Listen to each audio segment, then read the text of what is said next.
कार्यक्रम के पुण्यार्जक हैं श्रीमती शशि लोहाड़िया धर्मपत्नी श्री अनिल लोहाड़िया मुरादाबाद, श्रीमती वर्षा जैन धर्मपत्नी श्री विकास जैन गुड़गांव, श्रीमती उमा जैन धर्मपत्नी श्री योगेश जैन गुड़गांव, राजकुमार जैन, मधु जैन, मनोज जैन, रूबी जैन, अजय जैन, पायल जैन, अक्षत जैन, अर्पण जैन, प्रेरणा जैन व आन्या जैन, श्रीमती रीटा जैन धर्मपत्नी श्री नरेश जैन, चंदरनगर अजमेर। परम पूज्य वात्सल्य मूर्ति जिन धर्म प्रभाविका आरिका रत्न 105 सृष्टि भूषण माता जी की मंगल प्रेरणा एवं आशीर्वाद से चतुर्विध संघ की सेवा में सदैव तत्पर सृष्टि मंगलम फाउंडेशन द्वारा शाश्वत तीर्थराज श्री सम्मेद शिखर जी में कई वर्षों से संचालित है चतुर्विध संघ के आहार की उत्तम व्यवस्था, जिसमें आहार विहार, पिच्छी, कमंडल, वस्त्र, शास्त्र एवं औषधि दान आदि की व्यवस्था सुचारू रूप से की जा रही है। इस धर्म कार्य से जुड़कर आप भी घर बैठे पुण्य कमा सकते हैं।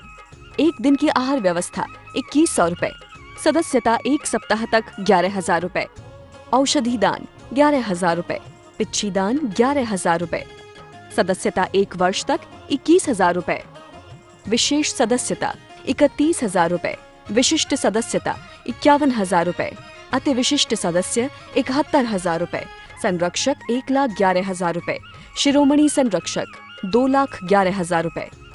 दान राशि निम्नलिखित खाते में जमा कराएं एवं अधिक जानकारी के लिए दिए गए नंबरों पर संपर्क करें। जो पर पीड़ा को अपना कर नयन का नीर बनते हैं, कुछ ही हैं जो द्रौपदी के वदन का चीर बनते हैं। जहां को जीत करके तुम सिकंदर बन तो जाओगे, जहां को जीत करके तुम सिकंदर बन तो जाओगे।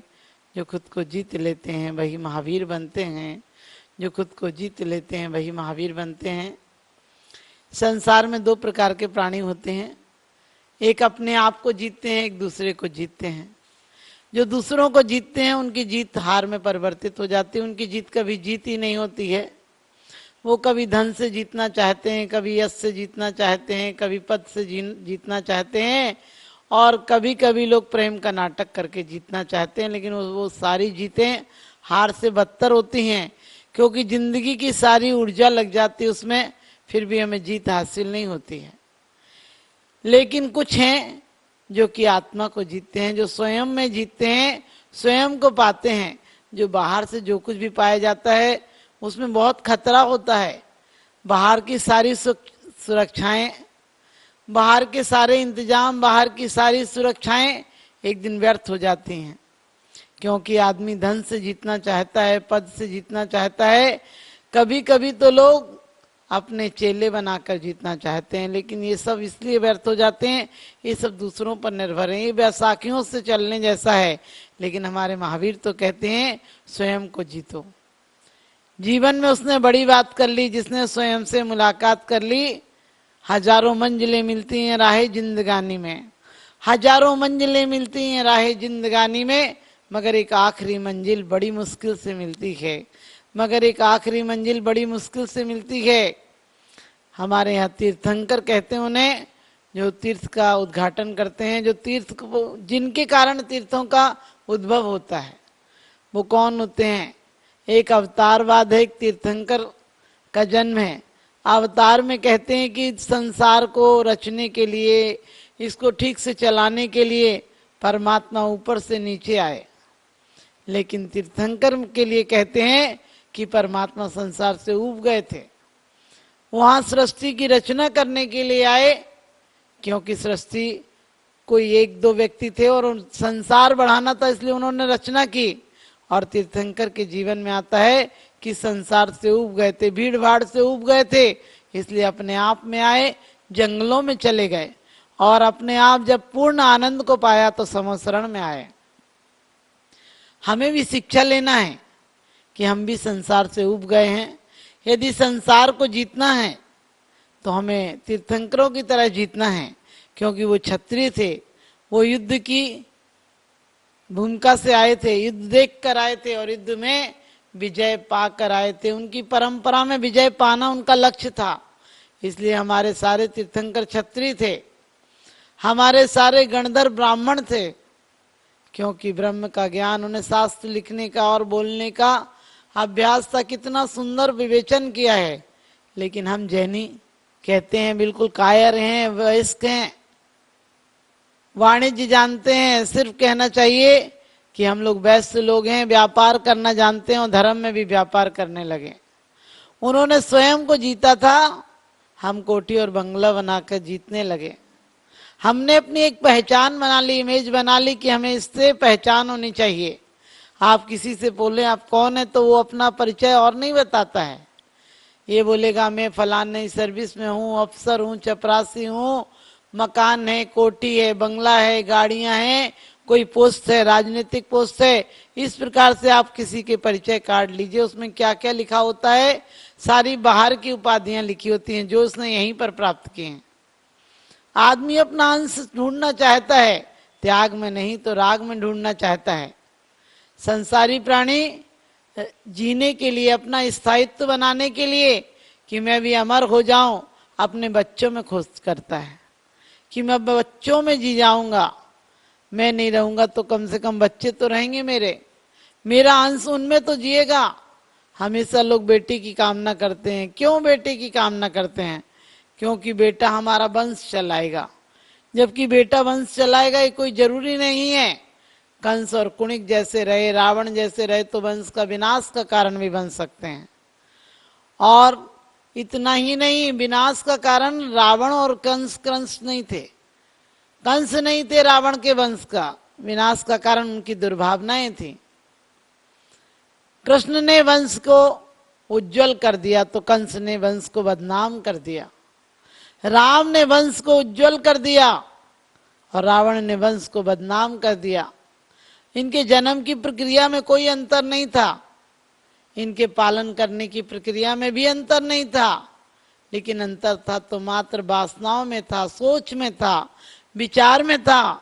एक कहते थे, राम कहते थे जो मेरा है सो मेरा है, यानी बाहर से भी मेरा है वो मेरा है। और अंत में तो उन्होंने दीक्षा लेकर ये साबित कर दिया कि सिर्फ हमारी आत्मा ही हमारी है और उसी पे विजय प्राप्त करना है। लेकिन रावण कहता था जो संसार की श्रेष्ठ वस्तुएं हैं वो मेरी हैं, और इसलिए उसका विनाश हो गया।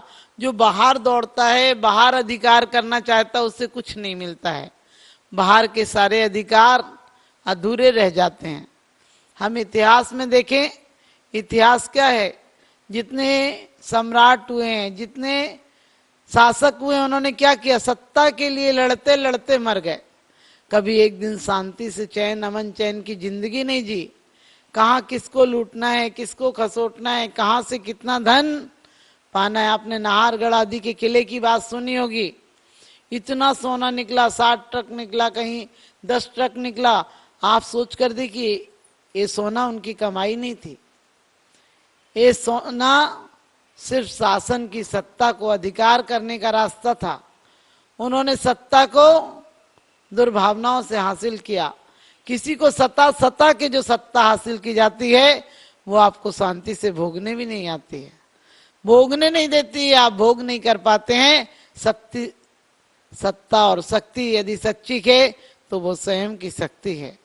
हमें दूसरों को हरा कर जीत नहीं प्राप्त करनी है, हमें अपने आप पर जीत प्राप्त करनी है। तो कोई संपत्ति से, कोई और कहते हैं धर्म से, हम धर्म से भी शक्ति प्राप्त करना चाहते हैं, हम धर्म से भी अपनी इमेज बनाना चाहते हैं। कोई लोग कहते हैं हम इस्लाम में हैं, कोई कहते हैं हम हिंदू हैं, कोई कहते हैं हम महावीर हैं, महावीर के भक्त हैं। इसका अर्थ ये नहीं कि तुम बहुत बड़े हो। जब छोटे लोग होते हैं तो दूसरों को बताते कि हम उनके वंशज हैं। ये हमारे छोटे पने की निशानी है कि महापुरुषों के सहारे अपने आप को बड़ा बनाते हैं। क्योंकि महापुरुष वो होते हैं जो अपने आप पर जीत प्राप्त करते हैं। 2 प्रकार की शक्तियां होती हैं दुनिया में, एक होती है सत्ता की शक्ति और एक होती है स्वयं की शक्ति। हमारे यहाँ 2 तरह के लोग हैं, एक विचारवान और एक आचारवान।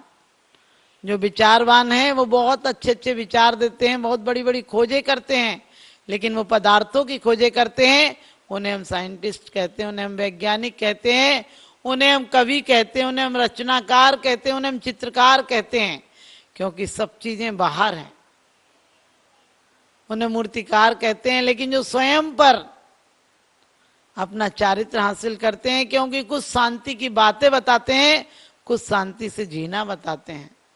आपको चुनाव करना हो कि बातें अच्छी चाहिए या जीना अच्छा चाहिए, तो आप बताइए क्या सोचेंगे? आप उसमें से चुनाव क्या करेंगे? आप चुनाव करेंगे कि हमें बातें अच्छी नहीं चाहिए, हमें तो जीवन अच्छा चाहिए। पानी के सूत्रों से प्यास नहीं बुझती है, लेकिन पानी से प्यास बुझती है। खाने के सूत्रों से, खाने की पुस्तकों से, खाने के चित्र देखने से प्यास नहीं बुझती है और बढ़ जाती है, लेकिन खाना मिल जाए तो भूख शांत हो जाती है। इसी प्रकार से हमारे जीवन में भी हम सिर्फ सत्य की बातें सुनेंगे नहीं, सत्य की किताबें नहीं पढ़ेंगे, सत्य के अनुभव को अपने अंदर लाएंगे। सच्ची सत्ता पाने के लिए हमारे आचार्यों ने बड़ी अच्छी बात कही थी। तत्वार सूत्र में पहले उन्होंने कहा कि मोक्ष का मार्ग क्या है, फिर मार्ग किस प्रकार से प्राप्त हो सकता है। कितनी बड़ी सोच थी जैन संतों की, हमारे महापुरुषों की, कि तुम कहीं नर्वस होकर रुक नहीं जाओ, तुम कहीं गिर नहीं जाओ, इसलिए तुम्हें आश्रम और बंध की बात बाद में बताई है। तुम बीमार क्यों हो ये बात में बताई है। वो कुशल सर्जन है, सबसे पहले ये कहते हैं अब तुम ठीक जगह पर आ गए, अब तुम्हें सुधरना हो तो ये काम कर लो। उसके बाद कहते हैं तुम बिगड़े थे, आज तक तुम्हारी हालत बिगड़ी थी तो इस कारण बिगड़ी थी। वो कौन से कारण थे? जिस प्रकार से वैद्य बताता है कि तुमने गर्मी में चले गए होगे, खट्टा खा लिया होगा, ठंडे पे गर्म पानी पी लिया होगा, इस प्रकार से बीमारियों का उपज का कारण बताते हैं। और हमारे संत भी यही कहते हैं कि तुमने आज तक अपनी सत्य सत्ता को छोड़कर बाहर की सत्ता हासिल करने की कोशिश की। आज तक तुमने नैतिकता और सद्व्यवहार से हटकर दुर्भावनाएं, अनैतिकता का सहारा लिया। आज तक तुमने किसी को सता कर सत्ता प्राप्त की, इसलिए तुम सताए जा रहे हो। तुम जिसको जो दोगे वही मिलेगा, क्योंकि कहते हैं गिले सिकवे तो सिर्फ श्वास चलने तक के होते हैं। गिले सिकवे तो सिर्फ श्वास चलने तक के होते हैं, बाद में तो सिर्फ पछतावे ही हाथ रह जाते हैं। बाद में तो सिर्फ पछतावे ही हाथ रह जाते हैं। हमें गिले सिकवों को नहीं ध्यान देना है। गिले सिकवे तो चलते रहेंगे, क्योंकि किसी को माफ कर दो और किसी से माफी मांग लो, जीवन का सही उपाय है। तो हम उन्हें पूज्य नहीं मानते हैं जिन्होंने हमें सिद्धांत दिए हैं, जो सिद्धांतों पर जिए हैं हम उन्हें पूज्य मानते हैं। जिन्होंने स्वयं का जीवन परिवर्तित किया है, जिस कीमिया से हमारे यहाँ क्या है, क्योंकि किसी को यदि कृष्ण जी को पूजना हो तो क्या देखते हैं, मुकुट लगाए कि नहीं, बांसुरी लिए हैं या नहीं, मोर पंख है या नहीं, मटकी रखी है या नहीं। आप सोचो हम भगवान को भी इससे पूछते हैं कि मटकी रखी हो, बांसुरी ली हो, तो हमने पहचान बांसुरी की बना दी। एक व्यक्ति आए और बोले वो महाराज जी बहुत बड़े हैं। मैंने कि कैसे बड़े हैं? बोले कि उनके पास बड़े बड़े नेता आते हैं, उनकी राज्य सत्ता में भी उनकी पहुंच है, राजा भी उन्हें नमस्कार करते हैं। मैंने कि राजा उन्हें नमस्कार करते हैं इसलिए साधु बड़े हैं?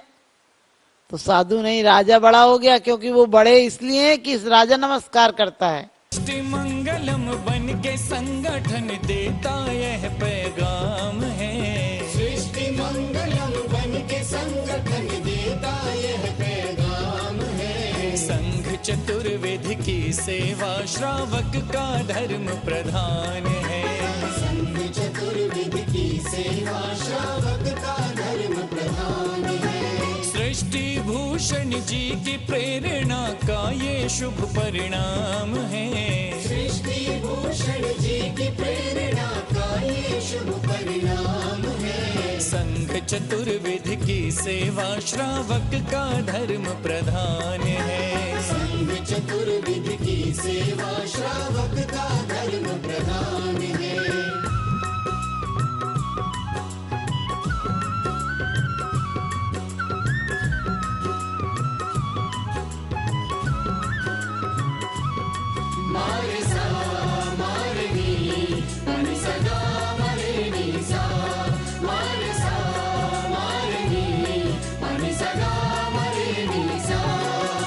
त्यागी वृंद के आहार दान है तू जो सदा संकल्पित है। वर्षों से संकल्पित है। आदिनाथ सृष्टि आदर्श सेवा समिति संचालित है। सेवा समिति शिखर में शोभित, साधु सेवा में समर्पित। सन्मेध शिखर में शोभित, साधु सेवा में समर्पित।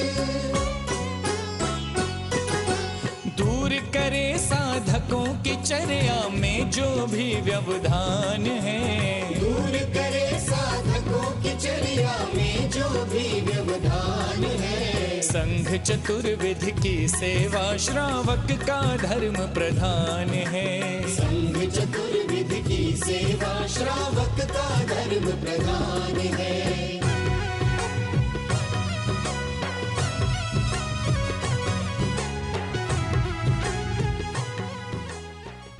परम पूज्य वात्सल्य मूर्ति जिन धर्म प्रभाविका आरिका रत्न 105 सृष्टि भूषण माताजी की मंगल प्रेरणा एवं आशीर्वाद से चतुर्विध संघ की सेवा में सदैव तत्पर सृष्टि मंगलम फाउंडेशन द्वारा शाश्वत तीर्थराज श्री सम्मेद शिखर जी में कई वर्षों से संचालित है चतुर्विध संघ के आहार की उत्तम व्यवस्था, जिसमें आहार विहार, पिच्छी, कमंडल, वस्त्र, शास्त्र एवं औषधि दान आदि की व्यवस्था सुचारू रूप से की जा रही है।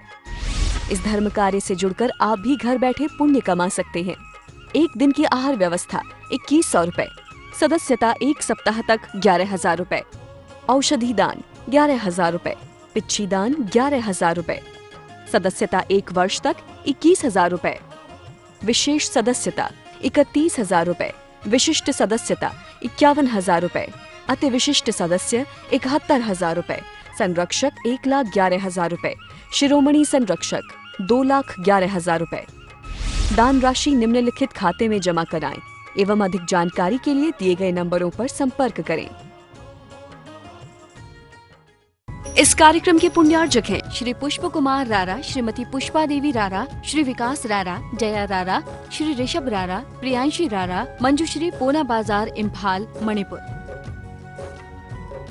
स्वर्गीय बाबूजी डॉक्टर श्री लाजपत राय जी जैन सपरिवार, जंगपुरा, दिल्ली।